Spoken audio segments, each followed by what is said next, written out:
ನಾವು ಇವತ್ತಿಗೆ 91ನೇ ವರ್ಷದ ಪುತ್ತೂರು ಶಾರದೋತ್ಸವವನ್ನು ಅತ್ಯಂತ ವಿಜೃಂಭಣೆಯಿಂದ ಆಚರಣೆ ಮಾಡ್ಕೊಂಡು ಬರ್ತಾ ಇದ್ದೇವೆ. ಇದಕ್ಕೆಲ್ಲ ನಮಗೆ ಇಷ್ಟೆಲ್ಲ ವ್ಯವಸ್ಥೆಯನ್ನು ಪ್ರಚಾರದ ದೃಷ್ಟಿಯಿಂದ ಹಾಗೂ ಎಲ್ಲ ತಾಲೂಕು, ಜಿಲ್ಲೆ, ರಾಜ್ಯಾದ್ಯಂತ ಇದನ್ನು ಒಂದು ಪಸರಿಸಲಿಕ್ಕೆ ತುಂಬ ದೊಡ್ಡ ಮಟ್ಟದ ಸಹಕಾರ ಕೊಟ್ಟಂಥ ಮಾಧ್ಯಮ ಮಿತ್ರರಿಗೆ ನನ್ನ ಪ್ರಥಮವಾಗಿ ಅಭಿನಂದನೆಯನ್ನು ಸಲ್ಲಿಸ್ತಾ ಇದ್ದೇನೆ. ಈಗಾಗಲೇ ನಿಮಗೆಲ್ಲ ತಿಳಿದಿರುವ ಹಾಗೆ 22ನೇ ತಾರೀಕಿನ ನಂತರ ಪುತ್ತೂರು ಮಹಾತೋಬರ ಮಾಲಿಂಗೇಶ್ವರ ದೇವರ ವಠಾರದಲ್ಲಿರುವಂಥ ಶಾರದಾ ಭಜನಾ ಮಂದಿರದಲ್ಲಿ 22ರ ನಂತರ ಧಾರ್ಮಿಕ ಕಾರ್ಯಕ್ರಮ ವಿಧಿವಿಧಾನಗಳಿಂದ ಈಗಾಗಲೇ ಎಲ್ಲ ಕಾರ್ಯಕ್ರಮಗಳು ನಡೀತಾ ಬರ್ತಾ ಇದೆ. ಈಗ ಸೋಮವಾರದಂದು ಶಾರದಾ ಮಾತೆಯ ಭವ್ಯ ವಿಗ್ರಹ ಪ್ರತಿಷ್ಠಾಪನಾ ಕಾರ್ಯಕ್ರಮ ನಡೆಯಲಿಕ್ಕಿದೆ. ಅದೇ ಮಾರನೇ ದಿವಸ ದುರ್ಗಾ ಪರಮೇಶ್ವರಿಗೆ ಬಹಳ ಪ್ರೀತ್ಯರ್ಥವಾದಂಥ ಚಂಡಿಕಾ ಹೋಮ ಅಲ್ಲಿ ನಡೆಯಲಿಕ್ಕಿದೆ. ಹಾಗೂ 2ನೇ ತಾರೀಕಿಗೆ ಭವ್ಯವಾದ ಶೋಭಾಯಾತ್ರೆ ನಡೀಲಿಕ್ಕಿದೆ. ಇದರೆಲ್ಲ ಹಿತದೃಷ್ಟಿಯಿಂದ ನಾವು ಈಗಾಗಲೇ ಮೊನ್ನೆ ಪತ್ರಿಕಾಗೋಷ್ಠಿ ಇರುವಾಗ ನಿಮಗೆ ಶೋಭಾಯಾತ್ರೆಯ ಸಂಪೂರ್ಣ ವಿವರಣವನ್ನು ಒಂದು 2 ದಿನದಲ್ಲಿ ನಿಮಗೆ ನೀಡ್ತೇವೆ ಅನ್ನುವಂಥದ್ದನ್ನು ಹೇಳಿದ್ದೇವೆ. ಅದಕ್ಕೋಸ್ಕರ ಇವತ್ತಿನ ಪತ್ರಿಕಾಗೋಷ್ಠಿಯಲ್ಲಿ ನಾವು ಅದರ ಬಗ್ಗೆ ಎಲ್ಲ ವಿವರಣವನ್ನು ಈ ಎಲ್ಲ ಭಗವದ್ಭಕ್ತರಿಗೆ ತಿಳಿಸಲಿಕ್ಕೆ ಇಚ್ಛೆಪಡ್ತಾ ಇದ್ದೇವೆ. ಈಗಾಗಲೇ ನೀವೆಲ್ಲ ತಿಳಿದಿರುವ ಹಾಗೆ ಬಳುವಾರಿನಿಂದ ದರ್ಬೆ ತನಕ ಮೈಸೂರು ಮಾದರಿ, ಮೈಸೂರಿನಲ್ಲಿ ಯಾವ ರೀತಿ ದಸರಾ ನಡೀತದೋ ಅದೇ ರೀತಿಯ ವಿಜೃಂಭಣೆಯ ಲೈಟಿಂಗ್ಸ್ ವ್ಯವಸ್ಥೆಯನ್ನು ಈಗಾಗಲೇ ಅಳವಡಿಸಲಿಕ್ಕೆ ಪ್ರಾರಂಭ ಆಗಿದೆ. ಹಾಗೂ ದೇವರ ಮಾರುಗದ್ದೆಯಲ್ಲಿ ರಾಜಗೋಪುರ ಎಲ್ಲ ವಿದ್ಯುತ್ ದೀಪದ ಅಲಂಕಾರದ ವ್ಯವಸ್ಥೆಯನ್ನು ಮಾಡಿದ್ದೇವೆ. ಹಾಗೂ ಎಲ್ಲ ರೀತಿಯ ವ್ಯವಸ್ಥೆಯನ್ನು ಪೂರ್ಣ ಪ್ರಮಾಣದಲ್ಲಿ ಅಚ್ಚುಕಟ್ಟಾಗಿ ನಿರ್ವಹಿಸಲಿಕ್ಕೆ ಸಹಕಾರ ಕೊಟ್ಟ ಎಲ್ಲ ಭಗವದ್ಭಕ್ತರಿಗೆ ಅಭಿನಂದನೆಯನ್ನು ಸಲ್ಲಿಸ್ತಾ, ಅದರೊಂದಿಗೆ ಈಗ ಇಷ್ಟರ ತನಕ ನಮಗೆಲ್ಲ ಇಷ್ಟು ದೊಡ್ಡ ಕಾರ್ಯಕ್ರಮವನ್ನು ಆಯೋಜನೆ ಮಾಡಲಿಕ್ಕೆ ತಾಲೂಕಿನಾದ್ಯಂತ ಎಲ್ಲ ಸಹಕಾರ ಕೊಟ್ಟ ಭಗವದ್ಭಕ್ತರಿಗೆ ಪ್ರಥಮವಾಗಿ ಅಭಿನಂದನೆಯನ್ನು ಸಲ್ಲಿಸ್ತಾ, ಹಾಗೂ ಈಗ ಈ ಶೋಭಾಯಾತ್ರೆಯ ಚಿತ್ರಣ ಯಾವ ರೀತಿ ಇದೆ ಅಂತೇಳಿ ಈ ಶೋಭಾಯಾತ್ರೆಯ ಸಂಚಾಲಕರಾಗಿರುವಂಥ ನವೀನ್ ಕುಲಾಲ್ರವರು ಸಂಕ್ಷಿಪ್ತವಾಗಿ ಮಾಹಿತಿಯನ್ನು ನೀಡಲಿಕ್ಕಿದ್ದಾರೆ. ಅದರೊಟ್ಟಿಗೆ ಇನ್ನೂ ಇಷ್ಟರ ತನಕ ನೀವು ಯಾವ ರೀತಿಯ ಸಹಕಾರ ಕೊಟ್ಟಿದ್ದೀರ ಮಾಧ್ಯಮದವರು, ಇನ್ನು ಮುಂದೇನು ನಮ್ಮ ಶಾರದಾ ಮಾತೆಯ ಭವ್ಯ ಶೋಭಾಯಾತ್ರೆ ಆಗಲಿ, ಅಲ್ಲಿ ನಡೆಯುವಂಥ ಎಲ್ಲ ಕಾರ್ಯಕ್ರಮದಲ್ಲಿ ನಿಮ್ಮೆಲ್ಲರ ಸಹಕಾರ ಬೇಕು ಅಂತ ಅಧ್ಯಕ್ಷ ನಿಲೆಯಲ್ಲಿ ನಿಮ್ಮಲ್ಲಿ ಬೇಡಿಕೊಳ್ಳುತ್ತಾ ನನ್ನ 2 ಮಾತನ್ನು ನಿಲ್ಲಿಸ್ತಾರೆ. ಶ್ರೀ ಶಾರದಾ ಭಜನಾ ಮಂದಿರದ 91ನೇ ವರ್ಷದ ಉತ್ಸವ ಕಳೆದ 3 ವರ್ಷಗಳಿಂದ ಬಹಳ ವೈಭವದಿಂದ ಶೋಭಾಯಾತ್ರೆ ನಡೀತಾ ಇದೆ. ಈ ವರ್ಷ ಕೂಡ ಅದಕ್ಕಿಂತಲೂ ವಿಭಿನ್ನವಾಗಿ, ಅದಕ್ಕಿಂತಲೂ ಬಹಳ ಉನ್ನತ ಮಟ್ಟದಲ್ಲಿ ಶೋಭಾಯಾತ್ರೆಯನ್ನು ನಾವು ಸಂಘಟಿಸಿದ್ದೇವೆ. ಅಕ್ಟೋಬರ್ 2ರಂದು 3 ಗಂಟೆಗೆ ಸರಿಯಾಗಿ ಬಳುವಾರು ವೃತ್ತದಲ್ಲಿ ಕರುನಾಡ ಗಾನಗಂಧರ್ವ ಖ್ಯಾತಿಯ ಮಿಥುನ್ ರಾಜ್ ವಿದ್ಯಾಪುರ ಅವರ ತಂಡದ ಭಕ್ತಿ ಸಂಗೀತ ಕಾರ್ಯಕ್ರಮ 3 ಗಂಟೆಗೆ ಸರಿಯಾಗಿ ಬಳುವಾರು ವೃತ್ತದಲ್ಲಿ ಆರಂಭಗೊಳ್ತದೆ. 3 ಗಂಟೆಯಿಂದ 4:30ವರೆಗೆ ಈ ಭಕ್ತಿ ಸಂಗೀತ ಕಾರ್ಯಕ್ರಮ ಆದ ನಂತರ ಶೋಭಾಯಾತ್ರೆಯ ಉದ್ಘಾಟನಾ ಕಾರ್ಯಕ್ರಮಗಳು ಪ್ರಕ್ರಿಯೆಗಳು ಚಾಲನೆಗೊಳ್ಳಲಿಕ್ಕಿದೆ. ಸರಿಯಾಗಿ 4:55ಕ್ಕೆ ನಾವು ಶೋಭಾಯಾತ್ರೆಯನ್ನು ಅಲ್ಲಿಂದ ಆರಂಭ ಮಾಡ್ತೇವೆ. ಶೋಭಾಯಾತ್ರೆಯಲ್ಲಿ ಮೊದಲಿಗೆ ಒಂದು ಭಗವದ್ಧ್ವಜ ಇರುವಂತಹ ಒಂದು ವಾಹನ ಇರ್ತದೆ. ಅದರ ನಂತರ ಸುಮಾರು 300ರಿಂದ 350 ಸಂಖ್ಯೆಯ ಕುಣಿತ ಭಜಕರು ಈ ಒಂದು ಶೋಭಾಯಾತ್ರೆಯಲ್ಲಿ ಕುಣಿತ ಭಜನೆಯನ್ನು ದೇವಿಗೆ ಸಮರ್ಪಣೆಯನ್ನು ಮಾಡಲಿಕ್ಕಿದ್ದಾರೆ. ಅದರ ನಂತರ ಕೇರಳದಿಂದ ಬರುವಂತಹ ಅನೇಕ ಕಲಾ ತಂಡಗಳು ಇವತ್ತು ಈ ಸಲ ಮನರಂಜಿಸಲಿಕ್ಕಿದೆ. ಕುಣಿತ ಭಜಕರ ನಂತರ ನಾವು ಒಂದು ಓಪನ್ ಜೀಪ್ನಲ್ಲಿ ನಮ್ಮ ಧ್ವಜಾರೋಹಣಗೊಂಡಂಥ ಓಪನ್ ಜೀಪ್ ಇರ್ತದೆ. ಅದರ ನಂತರ ಬರುವಂಥದ್ದು ಸಹಸ್ರ ಬೆಳಕು ಎನ್ನುವಂತಹ ಒಂದು ಕಲಾ ತಂಡ. ಅದರ ನಂತರ ದೇವನೃತ್ಯಂ ಅನ್ನುವಂತಹ ಕಲಾ ನೃತ್ಯ ಬರ್ತದೆ. ಆ ನಂತರ ವಿಳಕ್ಕಾಟಂ ಅನ್ನುವಂತಹ ಕಲಾ ತಂಡ, ಆನಂತರ ಫ್ಲವರ್ ಡ್ಯಾನ್ಸ್ ಕಲಾ ತಂಡ, ಆನಂತರ ಸಿಂಗಾರಿ ಕಾವಡಿ ಅನ್ನುವಂಥ ಕಲಾ ತಂಡ. ಇದು ಸಿಂಗಾರಿ ಕಾವಡಿ ಅನ್ನುವಂಥದ್ದು ಕಳೆದ ವರ್ಷ ಕೂಡ ಬಹಳ ಜನರ ಮನಸ್ಸುರಗೊಂಡಿತ್ತು. ಅದಕ್ಕೋಸ್ಕರ ಈ ವರ್ಷ ಕೂಡ ಅವರನ್ನು ಮತ್ತೆ ಆಹ್ವಾನಿಸಿದ್ದೇವೆ ನಾವು. ಆನಂತರ ದೇವಿ ಬೋರ್ಡ್ ಬರ್ತದೆ ರಥದ ರೀತಿಯಲ್ಲಿ. ಅದು ಅಂದರೆ ಕೆಲವೊಂದು ಈ ಉತ್ಸವದ ಈ ಕಲಾ ತಂಡಗಳ ಪ್ರದರ್ಶನ ಕೇಂದ್ರಗಳಲ್ಲಿರ್ತದೆ. ಕೆಲವೊಂದು ಕಲಾ ತಂಡಗಳು ಚಲಿಸುವಾಗಲೇ ಅದನ್ನು ನೋಡುವಂಥದ್ದು ಚಂದ. ಆ ರೀತಿ 2 ಕೂಡ ನಾವು ಜೋಡಣೆ ಮಾಡಿದ್ದೇವೆ. ಆನಂತರ ಕರಿಂಕಾಳಿ ಅನ್ನುವಂತಹ ಒಂದು ಕಲಾ ತಂಡ ಬರಲಿಕ್ಕಿದೆ. ಆನಂತರ ಕಥಕ್ಕಳಿ ಬೋರ್ಡ್ ಬರ್ತದೆ. ಆನಂತರ ಪೂಕಾವಡಿ ಅನ್ನುವಂತಹ ಒಂದು ಕಲಾ ತಂಡ ಬರ್ತದೆ. ಆನಂತರ ಗರುಡಾಯನ, ಗರುಡ ನೃತ್ಯಂ ಅನ್ನುವಂಥದ್ದು ಕೊಟ್ಟಾಯಂನಿಂದ ಬರ್ತದೆ. ಅದರಲ್ಲಿ ಅದು ವಿಶೇಷವಾಗಿ ಯಾವ ರೀತಿ ಸಿಂಗಾರಿ ಕಾವಡಿ ಇದೆಯೋ ಅದಕ್ಕಿಂತಲೂ ವಿಭಿನ್ನವಾದಂತಹ ರೀತಿಯಲ್ಲಿ ಜನರಿಗೆ ಮನೋರಂಜನೆಯನ್ನು ನೀಡ್ತದೆ. ಅದನ್ನು ನಾವು ಅಪೇಕ್ಷೆ ಪಡುವಂಥದ್ದು, ನಾವು ಸೂಚಿಸಿದಂತಹ 5 ಜಾಗಗಳಲ್ಲಿ ನಿಂತುಕೊಂಡು ಜನ ಇದನ್ನು ವೀಕ್ಷಣೆ ಮಾಡಬೇಕು ಅನ್ನುವಂಥದ್ದು ನಮ್ಮ ವಿನಂತಿ ಇದೆ. ಯಾಕಂತಂದರೆ ಈ ಪ್ರದರ್ಶನವನ್ನು ಅವರಿಗೆ ಅಲ್ಲಿ ಆ ಜಾಗದಲ್ಲಿ ವೀಕ್ಷಣೆ ಮಾಡಲಿಕ್ಕೆ ಅವಕಾಶ ಇದೆ. ಆ ನಂತರ ಚೆಂಡೆ ಮೇಳ, ಸಿಂಗಾರಿ ಮೇಳ, ಈ ಥರದ ತಂಡಗಳಿರ್ತದೆ. ಆ ನಂತರ ಕೊನೆಗೆ ಶ್ರೀ ಶಾರದಾ ಮಾತೆಯ ವೈಭವದ ಭವ್ಯ ರಥ ಬರ್ತದೆ. ಈ ರೀತಿ ಈ ಶೋಭಾಯಾತ್ರೆ ಜೋಡಣೆಗೊಂಡಿದೆ. ಅತ್ಯಂತ ಶಿಸ್ತುಬದ್ಧವಾಗಿ ಕಳೆದ ವರ್ಷ ಹೇಗೆ ಸಂಘಟಿಸಿದೆವೋ ಅದಕ್ಕೆ ಸ್ವಯಂ ಸೇವಕರು, ಅವರನ್ನು ನಿರ್ವಹಿಸಲಿಕ್ಕೆ ಒಂದಷ್ಟು ಜನ, ಅವರ ಮೇಲುಸ್ತುವಾರಿಯನ್ನು ನೋಡಲಿಕ್ಕೆ ಒಂದಷ್ಟು ಜನ, ಹೀಗೆ ಇಡೀ ಒಂದು ಶೋಭಾಯಾತ್ರೆಯನ್ನು ಒಂದು ಸಂಘಟನಾತ್ಮಕವಾದಂಥ ರೀತಿಯಲ್ಲಿ, ವ್ಯವಸ್ಥಿತವಾದ ರೀತಿಯಲ್ಲಿ ಮತ್ತು ಶಿಸ್ತುಬದ್ಧವಾದಂಥ ರೀತಿಯಲ್ಲಿ ಅದನ್ನು ನಾವು ಸಂಘಟಿಸಿದ್ದೇವೆ. ಅದಕ್ಕೆ ಎಲ್ಲ ಪುತ್ತೂರಿನ ಜನತೆಯ ಸಹಕಾರವನ್ನು ಕೂಡ ಕೋರ್ತಾ ಇದ್ದೇವೆ. ನಾವು 4:55ಕ್ಕೆ ಬಳುವಾರು ವೃತ್ತದಿಂದ ಈ ಶೋಭಾಯಾತ್ರೆಯನ್ನು ಆರಂಭ ಮಾಡಿದರೆ 9 ಗಂಟೆಗೆ ದರ್ಬೆ ವೃತ್ತಕ್ಕೆ ತಲುಪಬೇಕು ಅನ್ನುವಂಥದ್ದು ನಮ್ಮ ಒಂದು ಯೋಜನೆ ಇದೆ. ಆ ನಂತರ 1 ಗಂಟೆಯ ಪ್ರದರ್ಶನ ದರ್ಬೆ ವೃತ್ತದಲ್ಲಿ ನಡೀತದೆ. ಅದು ವಿಶೇಷವಾದಂಥ ಪ್ರದರ್ಶನ ಇರ್ತದೆ. ಈ ಎಲ್ಲ ಪ್ರದರ್ಶನಗಳನ್ನು ಪುತ್ತೂರಿನ ಜನತೆ, ಹತ್ತೂರಿನಿಂದ ಬರುವಂಥ ಪುತ್ತೂರಿನ ಜನತೆ ಇದನ್ನು ವೀಕ್ಷಣೆ ಮಾಡಬೇಕು ಅನ್ನುವಂಥದ್ದು ಶ್ರೀ ಶಾರದಾ ಭಜನಾ ಮಂದಿರದ ವತಿಯಿಂದ ನಾವು ಕೇಳಿಕೊಳ್ಳುವಂಥ. ನಂತರ ನಾವೊಂದು ವಿಶೇಷವಾದಂಥ ಕಾಂಟೆಸ್ಟನ್ನು, ಒಂದು ಸ್ಪರ್ಧೆಯನ್ನು ಇಟ್ಕೊಂಡಿದ್ದೇವೆ. ಇದು ಈ 2ನೇ ತಾರೀಕಿನ ಶೋಭಾಯಾತ್ರೆಯನ್ನು ಅತ್ಯಂತ ಸುಂದರವಾಗಿ ಸೆರೆ ಹಿಡಿದು ಅದನ್ನು ನಮ್ಮ ಶಾರದೋತ್ಸವ ಪುತ್ತೂರು ಅನ್ನುವಂತಹ ಒಂದು ಇನ್ಸ್ಟಾಗ್ರಾಮ್ ಪೇಜ್ ಇದೆ, ಅದರೊಟ್ಟಿಗೆ ಕೊಲಾಬ್ರೇಷನ್ ಮಾಡಬೇಕು. ಅದನ್ನು 1 ರಿಂದ 1.5 ನಿಮಿಷದ ವಿಡಿಯೋವನ್ನು ಅವರು ಮಾಡಿ ಅಪ್ಲೋಡ್ ಮಾಡಿದರೆ ಅಕ್ಟೋಬರ್ 10ರಂದು 10 ಗಂಟೆಯ ಒಳಗಾಗಿ, ಅಂದರೆ 10 ಗಂಟೆಗೆ ಅದನ್ನು ನಿರ್ಧರಿಸ್ತೇವೆ. ಹೆಚ್ಚು ವ್ಯೂಸನ್ನು ಯಾರಿಗೆ ಬರ್ತದೋ ಅವರಿಗೆ ವಿಶೇಷವಾಗಿ 10,000 ಮತ್ತು ದ್ವಿತೀಯ ಬಹುಮಾನವಾಗಿ 4,000 ರೂಪಾಯಿಗಳನ್ನು ಅವರಿಗೆ ನಾವು ವಿಶೇಷವಾಗಿ ಶಾರದಾ ಭಜನಾ ಮಂದಿರದಲ್ಲಿ ಕರೆದು ನೀಡಲಿಕ್ಕಿದ್ದೇವೆ. ಆ ಬಂದಂಥ ಅದರಲ್ಲಿ ಪ್ರಥಮ ಮತ್ತು ದ್ವಿತೀಯ ಬಂದಂಥದ್ದನ್ನು ಮತ್ತೆ ನಾವು ರೀಪೋಸ್ಟನ್ನು ನಾವು ಶಾರದೋತ್ಸವ ಪುತ್ತೂರು ಅನ್ನುವಂತಹ ಒಂದು ಪೇಜ್ನಲ್ಲಿ ಮಾಡ್ತೇವೆ. ಆದ್ದರಿಂದ ಯಾವ ಸರ್ 10,000 ಮತ್ತು 4,000. 10,000 ಮತ್ತು 4,000 ಅಕ್ಟೋಬರ್ 10 ಗಂಟೆಗೆ ನಾವು ಅದನ್ನು ಸ್ಪರ್ಧೆಯನ್ನು ಕೊನೆಗೊಳಿಸ್ತೇವೆ.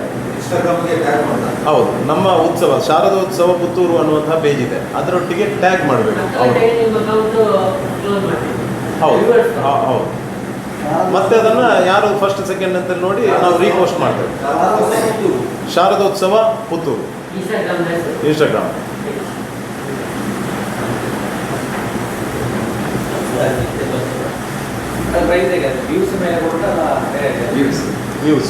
ವ್ಯೂಸ್ನ ಮೇಲೆ ಕೊಡ್ತೇವೆ.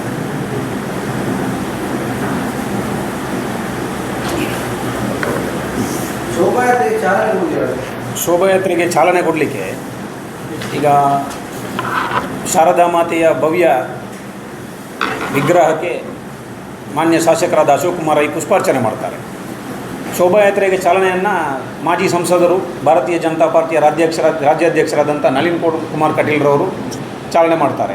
ಅದರೊಟ್ಟಿಗೆ ಸನ್ಮಾನ್ಯ ವಿಧಾನ ಪರಿಷತ್ ಸದಸ್ಯರಾದಂಥ ಕಿಶೋರ್ ಕುಮಾರ್ ಬೊಟ್ಟಿಯಾಡಿ ಅವರು ಬರಲಿಕ್ಕಿದ್ದಾರೆ. ಹಾಗೂ ಅದರೊಟ್ಟಿಗೆ ಎಲ್ಲ ಗಣ್ಯ ವ್ಯಕ್ತಿಗಳು ತುಂಬ ಜನ ಕೈ ಜೋಡಿಸಲಿಕ್ಕಿದ್ದಾರೆ. ಯಾಕಂತೇಳಿದರೆ ನಾವು 4:55 ಈಗಾಗಲೇ ನಾವು ಟೈಮನ್ನು ನಿಗದಿ ಮಾಡಿದ್ದೇವೆ. ಈಗಾಗಲೇ ನಾವು ನಿನ್ನೆ ಪೊಲೀಸ್ ಡಿಪಾರ್ಟ್ಮೆಂಟ್ ಒಟ್ಟಿಗೆ ಒಂದು ಮಾತುಕತೆಯನ್ನು ನಡೆಸಿ ಅವರು ನಮಗೆ 4 ಗಂಟೆ ನಂತರ ರೋಡನ್ನು ಕ್ಲಿಯರ್ ಮಾಡಿ ಕೊಡ್ತೇವೆ, ನೀವು 5 ಗಂಟೆಗೆ ಚಾಲನೆ ಮಾಡೋದಿದ್ದರೆ ನಮ್ಮಿಂದ ಪೂರ್ಣವಾದ ಸಹಕಾರವನ್ನು ಕೊಡ್ತೇವೆ ಅನ್ನುವಂಥ ಒಂದು ಭರವಸೆಯನ್ನು ಜಾನ್ಸನ್ ರವರು ಕೊಟ್ಟಿದ್ದಾರೆ. ಹಾಗೆ ಉದಯ ರವಿಯವರು ಆ ಮೀಟಿಂಗಲ್ಲಿ ಉಪಸ್ಥಿತರಿದ್ದರು. ಅದರೊಟ್ಟಿಗೆ ನಾವು ಅವರನ್ನು ಜೋಡಣೆ ಮಾಡಿಕೊಂಡು 5 ಗಂಟೆ ಒಳಗಡೆ ಶೋಭಾಯಾತ್ರೆಯನ್ನು ಚಾಲನೆ ಮಾಡಿ 9 ಗಂಟೆಗೆ ದರ್ಬೆಗೆ ಮುಟ್ಟುವಾಗಿ ನಾವು ವ್ಯವಸ್ಥೆಯನ್ನು ಮಾಡ್ತೇವೆ. 10 ಗಂಟೆ ಒಳಗಡೆ ಫುಲ್ಲು ಶೋಭಾಯಾತ್ರೆಯ ವಿಸರ್ಜನಾ ಜಲಸ್ತಂಭನ ಕಾರ್ಯಕ್ರಮ ನಡೆಯಲಿಕ್ಕಿದೆ. ಒಟ್ಟು 14 ಕಲಾತಂಡಗಳಿದೆ, ಭಜನೆ ಅಲ್ಲ. ಮತ್ತು ನಿಮಗೆ ಎಲ್ಲ ತಿಳಿದಿರುವ ಹಾಗೆ ಶಾರದಾ ಮಾತೆಯ ಜಲಸ್ತಂಭನ ಕಾರ್ಯಕ್ರಮ ಲಿಫ್ಟಿನಲ್ಲಿ ಆಗ್ತದೆ. ಲಿಫ್ಟಿನ ಮುಖಾಂತರ ಜಲಸ್ತಂಭನ ಕಾರ್ಯಕ್ರಮವನ್ನು ನಾವು ನೆರವೇರಿಸ್ತೇವೆ. ಅದನ್ನು ನಮಗೆ 3 ವರ್ಷ 89ನೇ ವರ್ಷದ ಕಾರ್ಯಕ್ರಮದಲ್ಲಿ ನಮಗೆ ಟೈಲರ್ ಅಸೋಸಿಯೇಷನ್ ಅವರು ಅದಕ್ಕೆಲ್ಲ ಸಂಗ್ರಹ ಮಾಡಿ ಆ ಲಿಫ್ಟನ್ನು ಮಾಡಲಿಕ್ಕೆ ಸಹಕಾರವನ್ನು ಭಾಳ ದೊಡ್ಡ ಮೊತ್ತದಲ್ಲಿ ಸಹಕಾರವನ್ನು ಕೊಟ್ಟಿದ್ದಾರೆ. ಅದರೊಟ್ಟಿಗೆ ಮಂದಿರದ ಸದಸ್ಯರೆಲ್ಲ ಸೇರಿ ಆ ಲಿಫ್ಟು ಶಾರದಾ ಭಜನಾ ಮಂದಿರದ ಸ್ವಂತ ನಮ್ಮ ಇದರಲ್ಲಿ ಉಂಟು. ಮತ್ತು ಇನ್ನೊಂದು ವಿಷಯ ಅಂತಂದರೆ ಕಳೆದ 3 ವರ್ಷಕ್ಕಿಂತಲ ಹಿಂದೆ ನಾವು ಪಟಾಕಿ ಮತ್ತು ಡಿ ಜೆಯನ್ನು ನಮ್ಮ ಈ ಶೋಭಾಯಾತ್ರೆಯ ಮೆರವಣಿಗೆಯಲ್ಲಿ ಬ್ಯಾನ್ ಮಾಡಿದ್ದೇವೆ. ಅಂದರೆ ಇದೊಂದು ನಾಡ ಹಬ್ಬವಾಗಿ ಸಾಂಸ್ಕೃತಿಕ ಉತ್ಸವ ಆಗಬೇಕು ಅನ್ನುವಂಥ ದೃಷ್ಟಿಯಿಂದ ಈ ರೀತಿ ಮಾಡಿದ್ದೇವೆ. ಇವತ್ತು ಅದನ್ನು ಇಡೀ ಸರ್ಕಾರವೇ ಆ ರೀತಿ ಮಾಡಿ ಒಂದು ಒಳ್ಳೆಯ ಕೆಲಸವನ್ನು ಮಾಡಿದೆ. ಅದಕ್ಕೆ ಪೂರಕವಾಗಿ ನಾವು ಈ ಸಲ ಕೂಡ ಪಟಾಕಿಗಳಿಲ್ಲ, ಡಿ ಜೆಗಳಿಲ್ಲ, ಮತ್ತು ನಾಸಿಕ್ ಬ್ಯಾಂಡು ಕೂಡ ಈ ಒಂದು ಶೋಭಾಯಾತ್ರೆಯಲ್ಲಿ ಇರೋದಿಲ್ಲ. ಮತ್ತು ನಿಮಗೆಲ್ಲ ತಿಳಿದಿರುವ ಹಾಗೆ ಕಾರ್ಯಕ್ರಮ ಉದ್ಘಾಟನೆಗೊಂಡು ಮುಗಿಯುವ ತನಕ ಭಾರಿ ಶಿಸ್ತುಬದ್ಧವಾಗಿ ಅಚ್ಚುಕಟ್ಟಾಗಿ ನಡೀತದೆ. ಯಾವುದೇ ರೀತಿಯ ಗೊಂದಲಗಳಿಲ್ಲದೆ, ಯಾವುದೇ ರೀತಿಯ ಒಂದು ಜನರಿಗೆ ಮನರಂಜನೆಗೆ ಧಕ್ಕೆ ಬರುವಂಥ ಸೌಂಡ್ ಯೂಸ್ ಮಾಡೋದಾಗಲಿ, ಫುಲ್ಲು ಇಡೀ ಶೋಭಾಯಾತ್ರೆ ಒಂದು ಧಾರ್ಮಿಕ ಕಾರ್ಯಕ್ರಮದ ಅಡಿಯಲ್ಲಿ ಆಯೋಜನೆ ಆಗಿರ್ತದೆ. ಲೈಟಿಂಗ್ಸ್ ಈಗಾಗಲೇ ಬುಧವಾರದಿಂದ ಪ್ರಾರಂಭ ಆಗಿದೆ, ಬಸ್ ಸ್ಟ್ಯಾಂಡ್ ತನಕ ಬಂದಿದ್ದಾರೆ. ಈಗ ಸೋಮವಾರ ದಿವಸ ಮಾಲಿಂಗೇಶ್ವರ ದೇವರಿಗೆ ಪ್ರಾರ್ಥನೆ ಆದ ನಂತರ ಬೆಳಿಗ್ಗೆ ಪ್ರತಿಷ್ಠೆ ಆಗ್ತದೆ ಶಾರದೆಯ. ಮಧ್ಯಾಹ್ನ ಮಾಲಿಂಗೇಶ್ವರ ದೇವರ ಮಹಾಪೂಜೆ ಆದ ನಂತರ ಅವರಿಗೊಂದು ಪ್ರಸಾದ ಕೊಟ್ಟು ಪೇಟೆ ಅಲಂಕಾರ ವಿದ್ಯುತ್ ದೀಪವನ್ನು ಚಾಲನೆ ಮಾಡಲಿಕ್ಕೆ ರಾತ್ರಿ ಹೊತ್ತಿಗೆ ವಿದ್ಯುತ್ ಉರಿಯುವಂಥ ವ್ಯವಸ್ಥೆ ಆಗ್ತದೆ ಸೋಮವಾರ ದಿವಸ. ಕೇರಳ ಮತ್ತು ಆಂಧ್ರದಿಂದ ಬರುವಂತಹ ಇದು ಗರುಡಾಯನ ಅವರು ಕಲಾವಿದರು ಆಂಧ್ರದವರು ಬರ್ತಾರೆ. ಹೌದು, ಗರುಡಾಯನ ಜಿಲ್ಲಾಕ್ಕೆ ಫಸ್ಟ್ ಟೈಮ್ ಬರ್ತಾ ಇದೆ. ಇದರಲ್ಲಿರುವಂತಹ ಅನೇಕ ತಂಡಗಳು ಈ ಜಿಲ್ಲೆಗೆ ಫಸ್ಟ್ ಟೈಮ್ ಬರುವಂಥದ್ದು. ನಾವು ಹೌದು ವರ್ಷಂಪ್ರತಿ ಅದನ್ನು ಬದಲಾಯಿಸ್ತಾ ಇರ್ತೇವೆ. ಮತ್ತು ಕೇರಳದಲ್ಲಿರುವಂಥ ಆ ಜಿಲ್ಲೆಗೆ ಸಂಬಂಧಪಟ್ಟಂಥ ಸಾಂಸ್ಕೃತಿಕವಾದಂಥ ಒಂದು ಇಲ್ಲಿರುವ ಹುಲಿ ವೇಷದ ಹಾಗೆ ಅಲ್ಲಿರುವಂಥ ಸಾಂಸ್ಕೃತಿಕವಾದಂಥ ಒಂದು ಕಲಾ ತಂಡ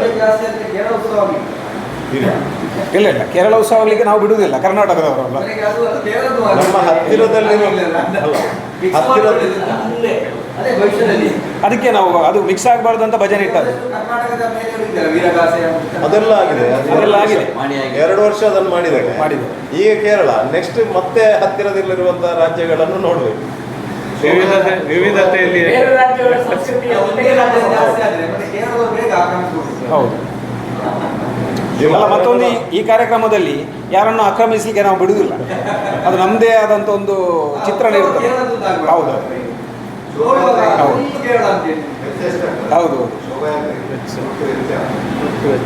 ಒಟ್ಟು ವೆಚ್ಚ ಸಾಧಾರಣ ನಮಗೆ ಈ ನೋಡಿ ಇದರಲ್ಲೆಲ್ಲ ಈಗ ನಮ್ಮ ಇಡೀ ಶೋಭಾಯಾತ್ರೆ ಇರ್ಬೋದು, ಶಾರದಾ ಭಜನಾ ಮಂದಿರದ ವ್ಯವಸ್ಥೆ ಇರ್ಬೋದು, ನಿಮಗೆಲ್ಲ ತಿಳಿದಿರುವಾಗೆ ನಾವು ಯಾವುದೇ ರೀತಿಯ ಕಾರ್ಯಕ್ರಮ ಮಾಡುವಾಗ ನಮ್ಮದು ಯಾವುದೇ ಭಕ್ತರಲ್ಲಿ ನಮ್ಮದರ ಒಂದು ಇದಿಲ್ಲ, ಬೇಡಿಕೆ ಅಂತಿಲ್ಲ.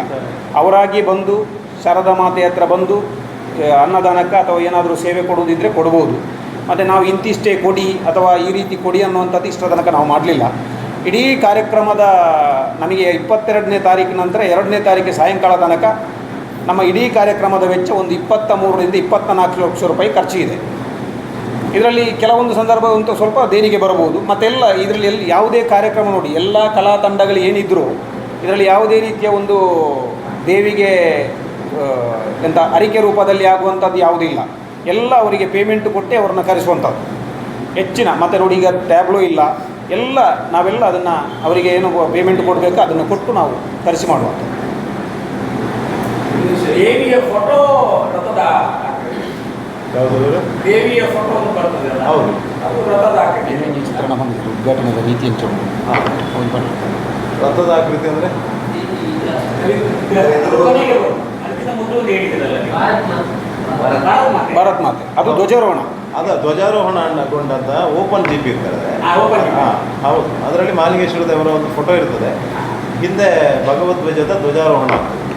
ಅದು ಹಾಗೆ ಹುಲಿವೇಷ ಅಂದರೆ ನಾವು ಮೊನ್ನೆ ಪತ್ರಿಕಾಗೋಷ್ಠಿಯಲ್ಲಿ ಹೇಳಿದ್ದೇವೆ. ಹುಲಿವೇಷ ಈಗ ನೋಡಿ ನವರಾತ್ರಿ ಉತ್ಸವದಲ್ಲಿ ವಿಶೇಷತೆ ಏನಂದರೆ ಹುಲಿವೇಷ, ಮತ್ತು ಇದಕ್ಕೆ ಮಾತು ಇರುವಂಥದ್ದು. ಈ ಶೋಭಾಯಾತ್ರೆಯಲ್ಲಿ ಹುಲಿವೇಷ ಹಾಕಿ ಬರುವವರಿಗೆ ಈ ಕಾರ್ಯಕ್ರಮದ ಚೌಕಟ್ಟಿನಲ್ಲಿ ಜೋಡಣೆ ಆಗಲಿಕ್ಕೆ ಮನಸ್ಸಿದ್ದವರಿಗೆ ಬರಲಿಕ್ಕೆ ಅವಕಾಶ ಉಂಟು, ಬರಬಾರ್ದು ಅಂತೇನಿಲ್ಲ, ಎಲ್ರಿಗೂ ಬರ್ಬೋದು. ಅದಕ್ಕೆ ಅವಕಾಶ ಮಾಡಿಕೊಡ್ತೇವೆ ಮುಕ್ತವಾಗಿ. ಆದರೆ ಅದೇ ಕಾರ್ಯಕ್ರಮದ ಒಂದು ಚೌಕಟ್ಟು ಅಂತ ಇದೆ, ಅದೇ ರೀತಿಯಾಗಿ ಇರಬೇಕು. ಸೇವೆ ಮಾಡಲಿಕ್ಕೆ ಅವಕಾಶ ಕೊಡ್ತೇವೆ. ನಾವು 3 ವರ್ಷದಿಂದಲೂ ಹೇಳ್ತೇವೆ, ಯಾಕಂತ ಹೇಳಿದರೆ ಅದು ಬರಬೇಕು, ನೀವು ಸೇರಬೇಕು ಅನ್ನುವಂಥದ್ದು ಉಂಟು. ಆದರೆ ಬಂದವರಿಗೆ ಅವಕಾಶ ಕೊಡ್ತೇವೆ. ಹೌದು, ಅದಂದರೆ ನೋಡಿ ಈಗ ನೀವು ಹೇಳಿದ ಕ್ವಶ್ಚನ್ ಅದು ಸರಿ ಇದೆ. ಏನಂತ ಹೇಳಿದರೆ, ಒಂದು ನವರಾತ್ರಿ ಉತ್ಸವ ಆರಂಭ ಆಗುವಾಗ ಶಾರದಾ ಮಾತೆ ಹತ್ರ ಕೆಲವೊಂದು ಬಂದು ಪ್ರಸಾದ ತಗೊಂಡು ಹೋಗುವಂಥ ಸಂಪ್ರದಾಯ ಮುಂಚೆಲ್ಲ ಇತ್ತು. ಈಗ ಅದನ್ನು ಕೆಲವರು ಮಾಡ್ತಾರೆ, ಕೆಲವರು ಮಾಡೋದಿಲ್ಲ. ಆದರೆ ಏನಾಗಬೇಕಂದ್ರೆ ನವರಾತ್ರಿ ಮುಗಿಯುವಾಗ ಅವರಿಗೆ ಶಾರದೆಯ ಜಲಸಂರಕ್ಷಣಾ ಕಾರ್ಯಕ್ರಮ ನಡೆಯುವಾಗ ನೀರಿನ ಪ್ರೋಕ್ಷಣೆ ಆಗಬೇಕು. ಅದಕ್ಕೆ ಎಲ್ಲಿಂದಾದರೂ ಬಂದು ಅಲ್ಲಿ ಸೇರಿಕೊಳ್ತಾರೆ. ನಾವು ಹೇಳೋದು ಅದಲ್ಲ, ನೀವು ಅದರ ಶಾರದೆಯ ಮಾತೆ ಒಟ್ಟಿಗೆ ಬರಬೇಕಂತ ನಮ್ಮ ಒಂದು ಕೋರಿಕೆ ಅವರ ಹತ್ರ. ಅದನ್ನು ಇಷ್ಟ ತನಕ ಯಾರೂ ಅದರಲ್ಲಿ ಸೇರಿಕೊಳ್ಳಿಕ್ಕೆ ಬರಲಿಲ್ಲ. ಇನ್ನು ಬಂದವರಿಗೆ ಅವಕಾಶ ಮಾಡಿಕೊಡ್ತೇವೆ. ಆದರೆ ಬರುವುದಿದ್ದರೂ ಅದಕ್ಕೊಂದು ನಮ್ಮದೇ ಆದಂಥ ಒಂದು ಚೌಕಟ್ಟಿದೆ. ಬೇಕಾಬಿಟ್ಟಿ ಬಂದು ಎಲ್ಲ ಮಿಡ್ಲಿಂದ ಬಂದು ಸೇರಿ ಕಾರ್ಯಕ್ರಮದ ವ್ಯವಸ್ಥೆಯನ್ನು ಹಾಳು ಮಾಡುವುದು ಅಂಥದ್ದಕ್ಕೆಲ್ಲ ನಮ್ಮ ಕಾರ್ಯಕ್ರಮದಲ್ಲಿ ಅವಕಾಶ ಇಲ್ಲ. ಅದು ಖಂಡಿತವಾಗಿ ಹಾಗೆ.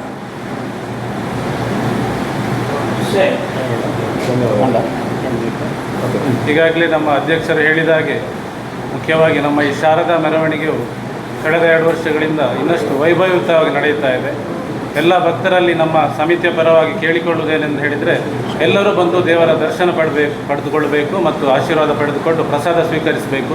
ದೇಣಿಗೆ ಇಷ್ಟು ಕೊಡಬೇಕು ಅಂತ ಖಂಡಿತ ಯಾರಿಗೂ ಅಧ್ಯಕ್ಷರು ಹೇಳಿದ ಹಾಗೆ ಒತ್ತಾಯ ಮಾಡುವುದಿಲ್ಲ. ಅದರಿಂದ ಎಲ್ಲರೂ ತಾಲೂಕಿನಾದ್ಯಂತ ಎಲ್ಲ ಭಕ್ತರು ಬಂದು ಶಾರದಾ ಮಾತೆಯ ಕೃಪೆಗೆ ಪಾತ್ರರಾಗಬೇಕಾಗಿ ನಮ್ಮ ಸಮಿತಿಯ ಪರವಾಗಿ ಕೇಳಿಕೊಳ್ತಾ ಇದ್ದೇನೆ.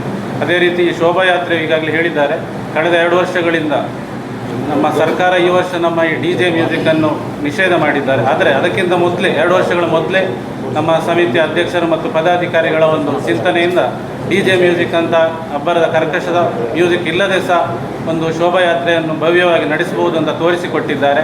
ಅಂತಹ ಸಮಿತಿಯ ನಿರ್ಧಾರಗಳಿಗೂ ಸಮಿತಿಯ ಚಿಂತನೆಗಳಿಗೂ ಸಹ ಅಭಿನಂದನೆಗಳನ್ನು ಹೇಳುತ್ತಾ ನಿಮ್ಮೆಲ್ಲರ ಸಹಕಾರವನ್ನು ಕೋರ್ತಾ ಇದ್ದೇನೆ.